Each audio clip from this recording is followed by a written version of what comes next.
Good morning all of you. आज हमारा topic है कूलम्ब्स लॉ। कूलम्ब्स लॉ में अभी तक हमने पढ़ा है कि जो फोर्स लगता है दो चार्जेस के बीच में, जो फोर्स लगता है वो तो या अट्रैक्टिव हो सकता है या रिपल्सिव हो सकता है। दो चार्ज एक दूसरे को अट्रैक्ट कर सकता है या रिपेल कर सकता है। तो ये कितने फोर्स से अट्रैक्ट करता है या कितना फोर्स से रिपेल करता है, इसको किसने बताया? कूलम्ब साहब ने बताया। कूलम्ब साहब ने अपना फर्स्ट एक्सपेरिमेंट किया और उन्होंने दो पॉइंट चार्जेस लिए, एक Q1 चार्ज लिया, दूसरा Q2 चार्ज लिया। दोनों के बीच का डिस्टेंस R है। अब इन दोनों चार्जेस के बीच में जो ये फोर्स लग रहा है वो डायरेक्टली प्रोपोर्शनल है product of magnitude of charges के। मतलब अगर आप चार्जेस के मैग्नीट्यूड को बढ़ाइएगा तो फोर्स बढ़ेगा, और इनवर्सली प्रोपोर्शनल है स्क्वायर ऑफ डिस्टेंस के। किसके इनवर्सली प्रोपोर्शनल है? स्क्वायर ऑफ डिस्टेंस के। मतलब इसका डिस्टेंस हम बढ़ाएंगे तो फोर्स घटेगा। अगर दोनों को हम साथ में लिखें तो Q1 Q2 डायरेक्टली प्रोपोर्शनल और डिस्टेंस के स्क्वायर के इनवर्सली प्रोपोर्शनल R स्क्वायर। इस प्रोपोर्शनल साइन को हटाएंगे तो हमने क्या पढ़ा है प्रोपोर्शनलिटी में कि K आ जाएगा Q1 into Q2 by R square. ये K कांस्टेंट है। यहां पर देखिए, अगर Q1 Q2 बढ़ेगा, चार्ज अगर बढ़ेगा तो फोर्स भी क्या होगा? बढ़ेगा, डायरेक्टली प्रोपोर्शनल है। अगर ये R बढ़ेगा, उल्टा रिलेशन है, तो फोर्स क्या होगा? यहां पे घटेगा। तो ये रिलेशन दोनों में, इन्होंने दो चार्ज लिया, दोनों चार्ज के मैग्नीट्यूड को बढ़ाकर देखा, जैसे जैसे चार्ज का मैग्नीट्यूड बढ़ रहा था फोर्स भी उसी रेशियो में बढ़ रहा था। डिस्टेंस का देखा कि उन्होंने डिस्टेंस को अगर डबल किया तो फोर्स 1/4 टाइम्स आ गया। मतलब दुगुन, मतलब स्क्वायर के टर्म्स में 3 गुना किया तो फोर्स 9 टाइम्स हो गया, F/9। तो इन्होंने डिस्टेंस को और चार्ज को लेकर एक रिलेशन बनाया। तो उन्होंने कहा कि force directly proportional to the product of magnitude of charges and inversely proportional to the square of distance. अगर आप डिस्टेंस को बढ़ाते हैं तो फोर्स घटता है, अगर आप चार्ज के मैग्नीट्यूड को बढ़ाते हैं तो फोर्स बढ़ता है। ये रिलेशन इन्होंने निकाला। अब ये जो K है कांस्टेंट, इसका वैल्यू जो आया वो आया 9 इंटू 10 टू दी पावर 9। ये इधर जाएगा तो फोर्स का यूनिट हो गया न्यूटन, डिस्टेंस इधर जाएगा तो मीटर स्क्वायर, और नीचे charge coulomb into coulomb, coulomb square. तो K का जो वैल्यू आया वो आया 9 into 10 to the power 9। 9 into 10 to the power 9 आया।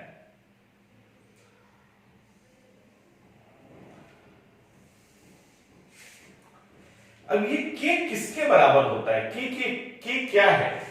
तो K का वैल्यू उन्होंने लिखा 1/4 पाई एप्सिलॉन नॉट, जहां एप्सिलॉन नॉट होती है इलेक्ट्रिक परमिटिविटी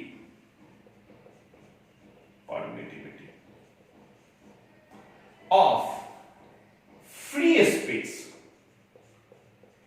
एक फ्री स्पेस का मतलब होता है एयर या वैक्यूम। क्या होता है? एयर या वैक्यूम।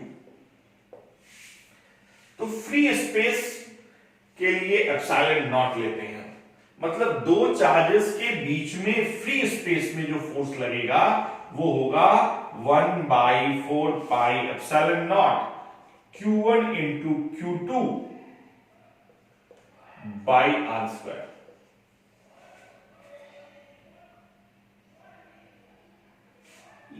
एप्सिलॉन नॉट जो है वो इलेक्ट्रिक परमिटिविटी है फ्री स्पेस का। इसका वैल्यू होता है 8.85 10 का power -12 coulomb square newton metre square. ये फॉर्मूला तभी लगता है जब चार्ज फ्री स्पेस में हो। ये फॉर्मूला किसके लिए है? केवल फ्री स्पेस के लिए। अगर कोई मीडियम है, if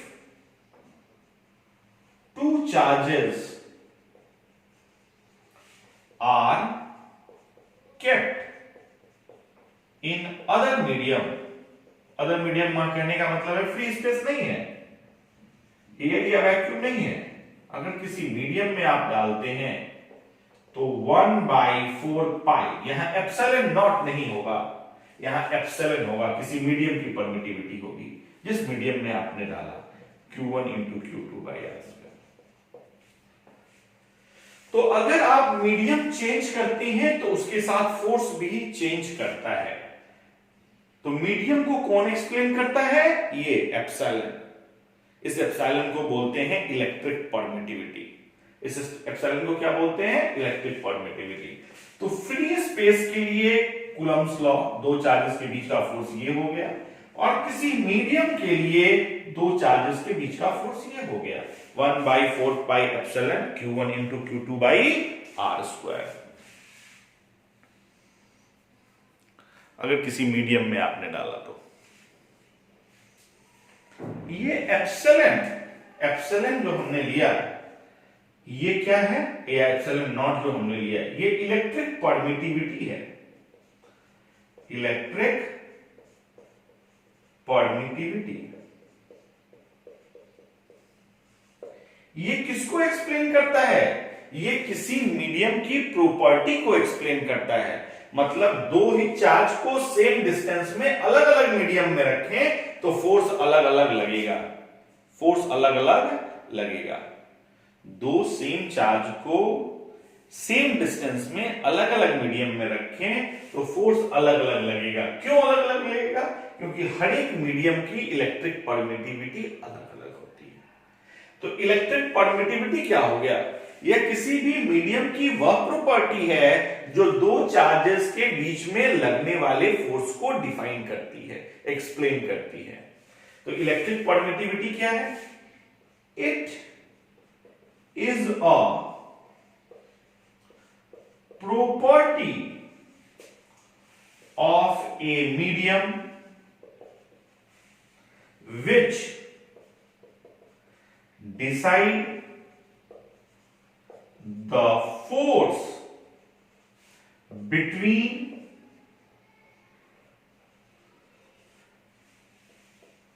two charges।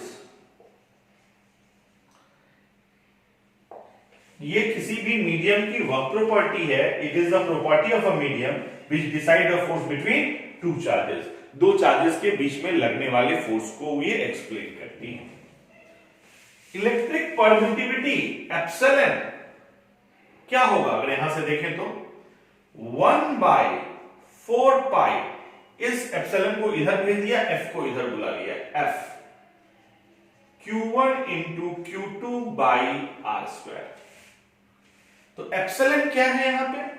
Epsilon electric permittivity है जो दो चार्जेस के बीच में लगने वाले फोर्स को डिफाइन करती है। एप्सिलॉन का value 1/4 F Q1 into Q2/R²। Basic इसका चीज है, इसका यूनिट क्या होता है? तो यूनिट देख लीजिए।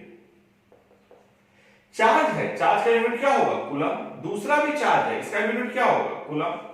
4 एक नंबर है, इसका यूनिट नहीं होता। फोर्स का यूनिट क्या होता है? न्यूटन। ये डिस्टेंस मीटर स्क्वायर। तो क्या आया? Coulomb newton metre square. Coulomb newton metre square, coulomb square by newton metre square. इसका डायमेंशन अगर हम ले तो चार्ज का डायमेंशन क्या होता है? 80। दूसरा जो चार्ज है उसका डायमेंशन क्या होगा? 80। ये फोर्स का डायमेंशन क्या हो जाता है? mLT-2। और ये डिस्टेंस है, डिस्टेंस का डायमेंशन क्या होगा? L। तो L स्क्वायर लिख सकते हैं। अगर हम मल्टीप्लाई करें A इंटू A तो कितना हुआ ये? A square. T into T कितना हुआ ये? T square. M L का पावर 1 L का पावर 2 कितना हो गया? L का पावर 3 टी का पावर -2। इसको अगर हम ऊपर ले जाएं तो a का पावर 2 t का पावर 2 m का पावर 1 है, ऊपर जाएगा तो क्या हो जाएगा -1। l का पावर 3 है, ऊपर जाएगा तो क्या हो जाएगा -3। और t का पावर 2 है, ऊपर जाएगा तो क्या हो जाएगा t का पावर 2। अब यहां देखिए m का पावर -1, l का पावर -3, t का पावर 4, a का पावर 2। ये दो चार्जेस के बीच में लगने वाले फोर्स का जो डिसाइड करता है मीडियम की परमिटिविटी, उसका डायमेंशन। तो यूनिट और डायमेंशन इसका याद रखने लायक है। इसका डायमेंशन आईआईटी में भी पूछे हुए एक बार। तो ये डायमेंशन हो गया। कूलम्ब्स लॉ क्या हुआ, दो चार्जेस के बीच में लगने वाले फोर्स को डिफाइन किया। फार्मूला क्या आया 1/4 pi epsilon naught q1 * q2 r square, या 1/4 pi epsilon q1 * q2 r square.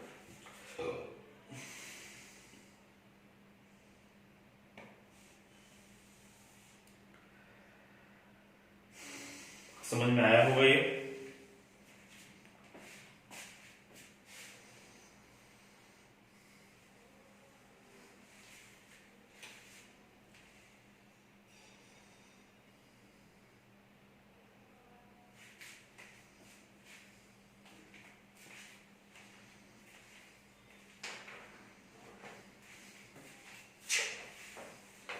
चलिए इनको मिटा दिया जाए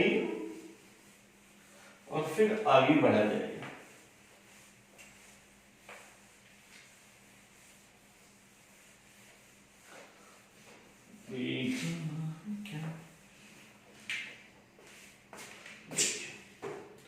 आगे हम लोग देखते हैं हमको क्या मिला यहां पे। F फोर्स अगर अलग मीडियम का हो तो 1/4 pi epsilon q1 * q2 r square. Epsilon not रहता तो 9 × 10⁹ हम लगा के निकाल लेते, मगर यहां पर तो एप्सिलॉन दिया हुआ है, इलेक्ट्रिक परमिटिविटी अलग मीडियम की दी गई है। तो इसको सॉल्व करने के लिए एक टर्म हम लोग पढ़ते हैं, उसको बोलते हैं रिलेटिव परमिटिविटी। Relative permittivity. ये रिलेटिव परमिटिविटी क्या है? रिलेटिव परमिटिविटी किसी भी मीडियम की परमिटिविटी किसके रिस्पेक्ट में? फ्री स्पेस के रिस्पेक्ट में। रिलेटिव का मतलब किसी के रिस्पेक्ट में। तो रिलेटिव परमिटिविटी क्या है? किसी भी मीडियम की परमिटिविटी किसके रिस्पेक्ट में? फ्री स्पेस के रिस्पेक्ट में। क्या कहलाएगा? Relative permittivity. तो permittivity of a medium with respect of free space is called relative permittivity,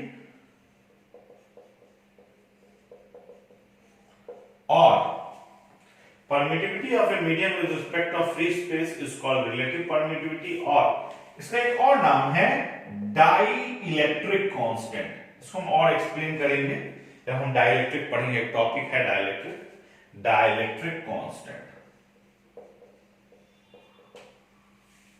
it is denoted by अगर रिलेटिव परमिटिविटी लिखते हैं तो हम एप्सिलॉन r से डिनोट करते हैं। किससे डिनोट करते हैं? Epsilon r। अगर डाइइलेक्ट्रिक कांस्टेंट लिखते हैं तो उसको k से डिनोट करते हैं। तो रिलेटिव परमिटिविटी क्या हो गई? एप्सिलॉन r या k क्या हुआ? Permittivity of the medium by permittivity of the free space. किसी भी मीडियम की परमिटिविटी किसके रिस्पेक्ट में? फ्री स्पेस के रिस्पेक्ट में। इसी को बोलेंगे रिलेटिव परमिटिविटी या dielectric constant. Epsilon by epsilon not, epsilon r या k। अगर हम क्रॉस मल्टीप्लिकेशन करें, एप्सिलॉन r या k का क्रॉस मल्टीप्लिकेशन करें तो परमिटिविटी यहां से मिल जाती है एप्सिलॉन r * एप्सिलॉन नॉट। ये रिलेशन मिलता है। Relative permittivity into permittivity of free space is permittivity of the medium.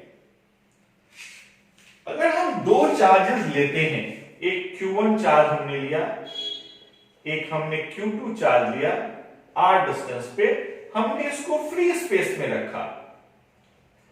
किस चीज में रखा? फ्री स्पेस में। तो फोर्स कितना लगेगा? F naught is equal to 1/4 pi epsilon naught. Free space की परमिटिविटी कितनी? Epsilon naught Q1 into Q2 by R square. Q1 into Q2 by R square. अगर इन्हीं दोनों चार्जेस को अगर हम किसी मीडियम में लेते हैं, अदर मीडियम में लेते हैं,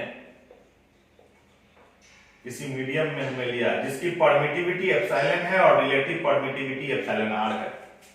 इसकी परमिटिविटी कितनी है? एप्सिलॉन, और इसकी रिलेटिव परमिटिविटी कितनी है? Epsilon R. तो एप्सिलॉन आर या एप्सिलॉन, पहले फोर्स निकालते हैं इसमें। फोर्स कितना हो जाएगा यहाँ पे? 1/4 पाई, यहां एप्सिलॉन नॉट नहीं रखे, एप्सिलॉन रखेंगे। एप्सिलॉन Q1 इंटू Q2 का magnitude by R square. Q1 into Q2 का मैग्नीट्यूड हम इसलिए लेते हैं कि ये चार्ज पॉजिटिव हो या निगेटिव हो, हमेशा मॉड में लेंगे।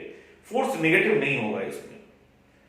फोर्स अगर चार्ज पॉजिटिव है तो रिपल्सन हो रहा है, पॉजिटिव निगेटिव है तो अट्रैक्शन हो रहा है। मतलब यहां पॉजिटिव या निगेटिव चार्ज फोर्स के नेचर को डिफाइन करेगा, फोर्स को नहीं डिफाइन करेगा।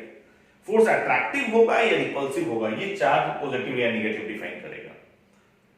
मगर फोर्स का चेंज नहीं आने वाला। दो सेम मैग्नीट्यूड का चार्ज, वो दोनों पॉजिटिव हो या एक पॉजिटिव या एक निगेटिव हो, तो उसकी फोर्स का वैल्यू नहीं चेंज करता है, उसका नेचर चेंज कर जाता है।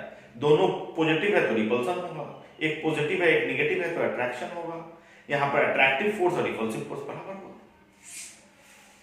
अब यहां देखिए, यहां एप्सिलॉन आया है, यहां एप्सिलॉन इज इक्वल टू क्या आया हुआ है आपका? Epsilon R into epsilon naught. तो F इज इक्वल टू कितना हो जाएगा?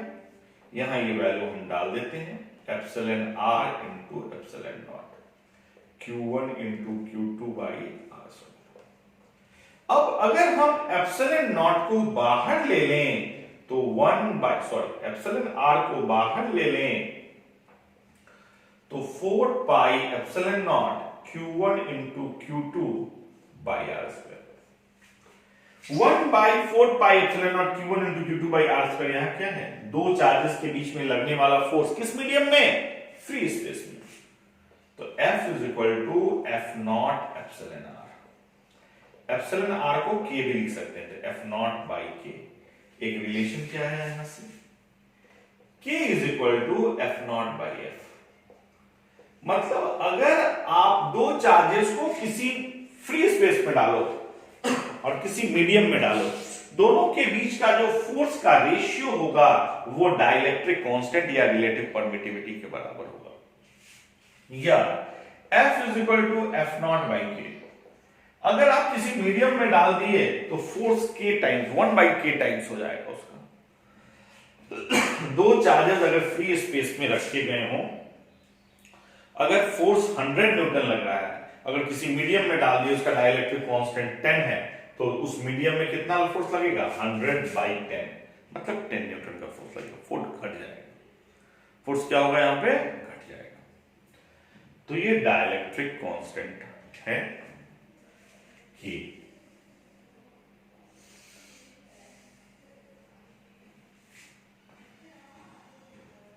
क्या है? मीडियम है, दो चार्जेस के बीच का मीडियम है। समझ में आया होगा?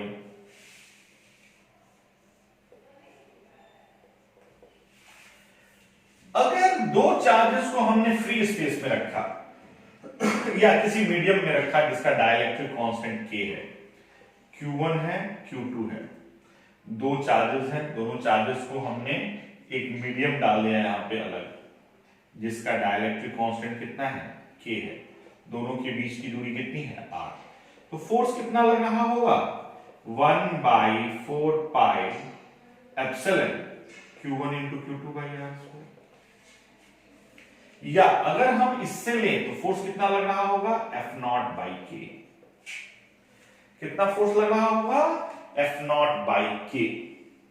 यहां से क्योंकि इसका डाइलेक्ट्रिक कांस्टेंट कितना है k। इन्हीं दोनों चार्जेस को फ्री स्पेस में रखें तो सेम फोर्स कब लगेगा, इन्हीं दोनों चार्जेस को फ्री स्पेस में रखें तो कितने डिस्टेंस पे रखें तो सेम फोर्स लगेगा। तो अगर हमने इसको फ्री स्पेस में रखा Q1 into Q2 r distance पे रखा तो फोर्स कितना लगेगा, F is equal to 1/4 pi epsilon naught Q1 into Q2 by r square, Q1 into Q2 by r square. अगर इसको हमने फ्री स्पेस में रखा, कितने डिस्टेंस पे रखा है, यहां पे हमने r डिस्टेंस पे रखा है, फ्री स्पेस में रखा है। यहां पर हमने जो फोर्स लिया है वो क्या लिया है, किसी मीडियम में लिया है। फोर्स कह रहा है कि सेम होगा, मतलब ये जो F है इस F के बराबर होगा। तो 1/4 pi epsilon naught Q1 into Q2 by r square. यहां पर ये चार्ज r नहीं, इसको d मान लीजिए, d डिस्टेंस पे। तो 1/4 pi epsilon naught Q1 into Q2 by r square. और ये फोर्स कितना है, 1/4 pi epsilon naught Q1 into Q2 by d square by k। यहां पर कौन सा टर्म कट रहा है, देखिए 1/4 pi epsilon not 1/4 pi epsilon not cut गया है, Q1 into Q2 Q1 into Q2 cut गया है। 1/r स्क्वायर 1/kd स्क्वायर के बराबर है। क्रॉस मल्टीप्लीकेशन अगर हम करें तो r square k D square के बराबर है। तो r किसके बराबर हो गया, k डी स्क्वायर, मतलब रूट k डी। अगर दो चार्जेस को आपने किसी मीडियम में रखा है तो कितने डिस्टेंस पे रखेंगे कि वो फोर्स और ये फोर्स बराबर हो, तो रूट k डी। यहां रूट k क्या है, डाइलेक्ट्रिक कांस्टेंट, और d क्या है, distance between two charges, distance between two charges. यहां पे कितना आया, रूट के डी आया, कितना आया, रूट के डी। मतलब दो चार्जेस को अगर मीडियम में दूसरे मीडियम में रखते हैं तो उसको कितने डिस्टेंस पे रखना होगा, रूट के डी डिस्टेंस पे रखना होगा, अगर हम इसको फ्री स्पेस में रखना चाहते हैं, अगर दोनों पे सेम फोर्स लगे तो। कहने का अर्थ है कि दो चार्जेस को अगर हमने किसी मीडियम में डी डिस्टेंस पे रखा तो फोर्स कितना लगेगा, F नॉट बाई के। यहां r स्क्वायर नहीं है, d स्क्वायर, d स्क्वायर।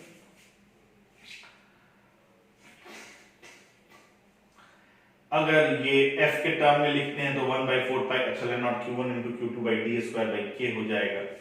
यही चीज हमने यहां लिख दिया है। अब दोनों को कट कर दिया, r क्या आ गया, रूट के d आ गया। देखिए कोई दिक्कत हो तो पूछिएगा, इस पे चीज करते हैं फिर।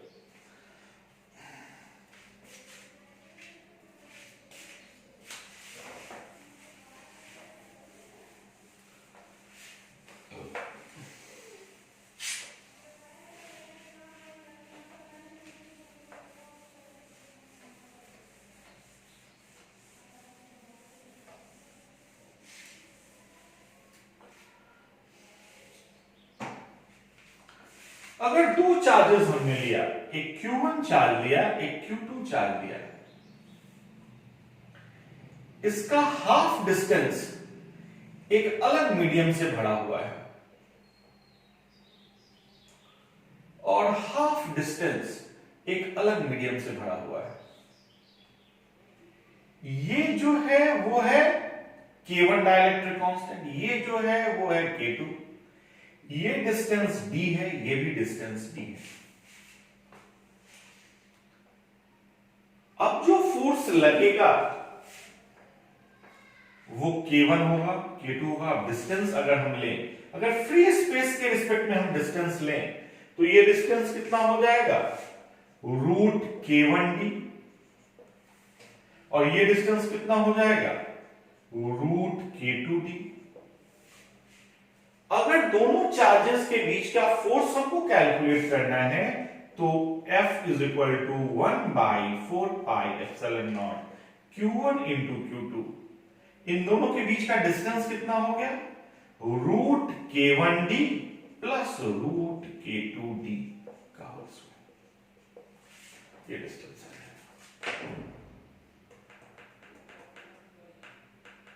यहाँ आपको मैंने बताया भी, दो चार्जेस के बीच में, ये मतलब बहुत हाई लेवल क्वेश्चंस हो गया। सिंपल क्वेश्चंस में क्या आएगा कि दो चार्जेस हैं, दो चार्जेस के बीच का डिस्टेंस F जो है वो 100 न्यूटन है और डाइलेक्ट्रिक कांस्टेंट जो है वो 8 है या 80 है। कहता है फोर्स कितना लगेगा, तो F इज इक्वल टू कितना हो जाएगा, F नॉट दिया हुआ है, F नॉट बाई के 100 बाई 80। सिंपल सा क्वेश्चन आएगा, 10 बाई 8 5 बाई 4। सिंपल सा क्वेश्चन रहेगा। ये क्वेश्चन आपको आईआईटी लेवल पे आ सकता है, समझ में आया होगा आपको। ये कूलम्ब्स लॉ है। कूलम्ब्स लॉ के बेसिक क्वेश्चन बहुत आसान होते हैं। बेसिक क्वेश्चंस में कुछ दम नहीं होता, कुछ बेसिक क्वेश्चंस भी देखते हैं। बेसिक क्वेश्चंस क्या होगा, मतलब दो चार्जेस हैं, एक 1 माइक्रोकूलम का है, एक 2 माइक्रोकूलम का है, दोनों के बीच का डिस्टेंस 10 सेंटीमीटर है। फोर्स कितना लग रहा है, फोर्स निकालना है आपको। F का वैल्यू कितना हो जाएगा, अगर कुछ नहीं दिया होगा इसका मतलब समझ जाइए फ्री स्पेस है। 1 by 4 pi epsilon naught Q1 into Q2 का मैग्नीट्यूड बाई आर स्क्वायर।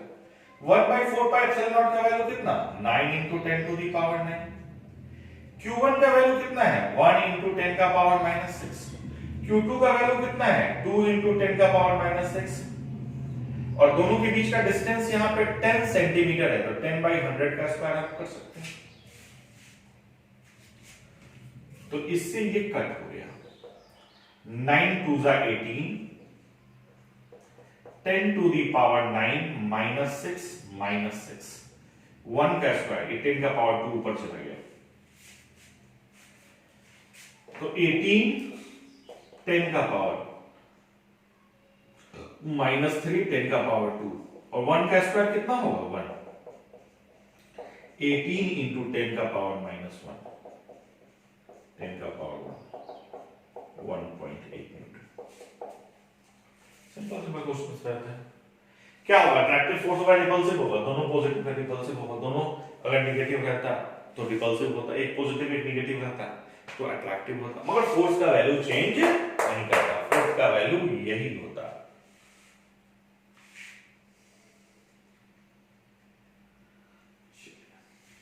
देखते हैं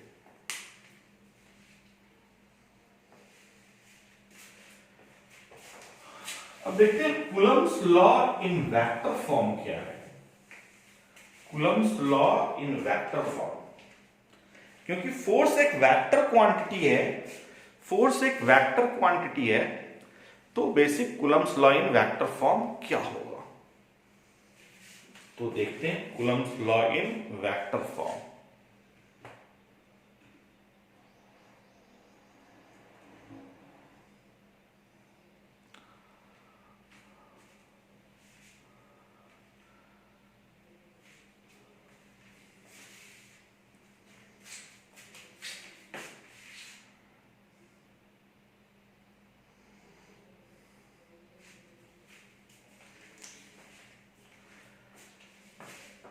मान लीजिए दो चार्जेस है, एक Q1 है,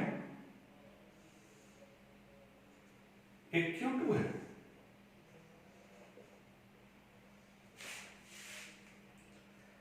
इसका पोजीशन वेक्टर R1 है, इसका पोजीशन वेक्टर R2 है। Q1 पर फोर्स, ये दोनों ये मिल रहे हैं, इस पे फोर्स जो लग रहा है वो है F12, इस पे फोर्स जो लग रहा है ये है F21। ये O हो गया, ये A हो गया, ये B हो गया। अगर आप F12 निकालते हैं तो 1 by 4 pi epsilon not, vector है तो वेक्टर का डाल देंगे, Q1 इंटू Q2, डिस्टेंस क्या हो जाएगा B से A की तरफ, BA का मैग्नीट्यूड लेंगे और BA unit vector, BA unit vector. तो BA क्या होगा, अगर हम वेक्टर रूल से चलें, ट्रायंगुलर रूल लगाएं, तो OB plus BA OB plus BA किसके बराबर होगा? OA के। तो BA क्या आया? OA minus OB। OA कितना है यहां पे? R1 वेक्टर, R1, और OB कितना है? R2। इसको R12 भी हम लिख सकते हैं। क्या लिख सकते हैं इसको? R12। तो F12 कितना हो गया?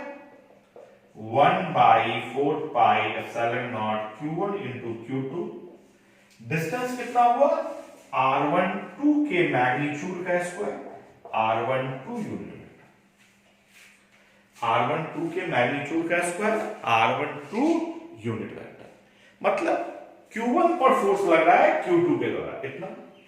वही अगर आप F21 निकालते हैं, मतलब ये Q2 पर फोर्स लग रहा है Q1 के द्वारा, कितना लग रहा है आपको? 1/4πε0 Q1 into Q2 bye R21। यहां पर देखिए ये मतलब क्या है, ये ट्रिक है। F12 है तो यहां पर R12 हुआ, तो यहां F21 है तो R21 हो जाएगा के मैग्नीट्यूड का स्क्वायर, R21 यूनिट वेक्टर। यहां पर आपने BA निकाला है, यहां पे हम AB निकाल लेंगे, वो R12 हो जाएगा। अब इस दोनों इक्वेशन में देखिए, इक्वेशन 1 और इक्वेशन 2, 1/4πε0 Q1 इंटू Q2 का मैग्नीट्यूड, Q1 इंटू Q2 का, R12 के मैग्नीट्यूड का स्क्वायर, R21 के मैग्नीट्यूड का स्क्वायर, डिफरेंट यही है। तो R12 और R21, R12 का मतलब क्या हुआ यहाँ पे? BA, और R21 का मतलब क्या हुआ? AB। इन दोनों का अगर मैग्नीट्यूड ले तो हमको तो नहीं लगता कोई डिफरेंस है। BA यहां से यहां तक की दूरी और यहां से यहां तक की दूरी मैग्नीट्यूड तो बराबर है, मगर अगर डायरेक्शन की हम बात करें यूनिट वेक्टर की, तो डायरेक्शन अपोजिट है। BA, B से A की तरफ, A से B की तरफ, B से A इधर, A से B इधर, दोनों का डायरेक्शन अपोजिट है। तो फ्रॉम इक्वेशन 1 एंड 2,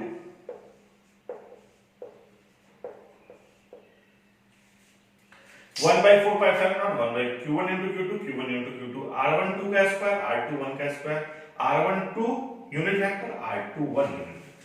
सब चीजें बराबर है, बस R12 R21 बराबर नहीं है, बराबर है मगर डायरेक्शन अपोजिट है। इसका मतलब क्या हुआ कि F12 किसके बराबर है? F21 के।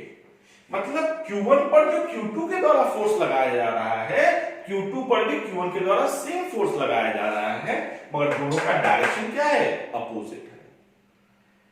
Force acting on Q1 by Q2 and Q2 by Q1 is same, but direction is opposite.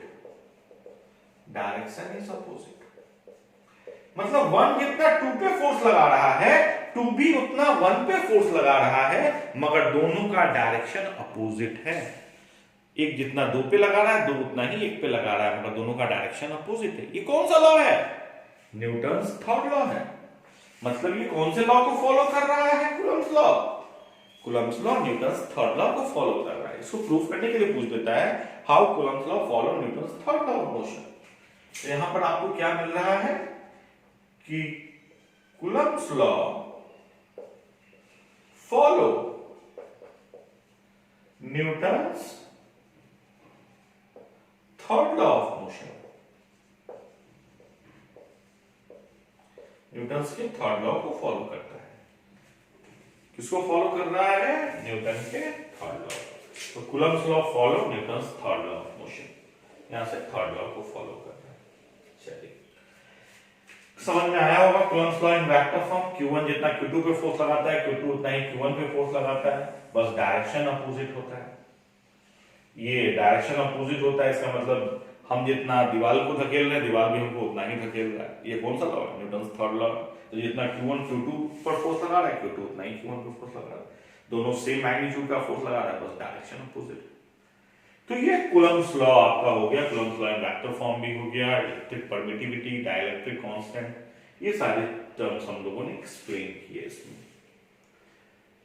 अब आगे जो है वो कुलम्स लॉ फॉलो दो से ज्यादा चार्जेस के लिए नहीं होता है, तो दो से ज्यादा चार्जेस के लिए कुलम्स लॉ फॉलो नहीं होता है, तो फिर क्या यूज करेंगे, तो इसको हम अगले क्लास में देखेंगे। चलिए, थैंक यू।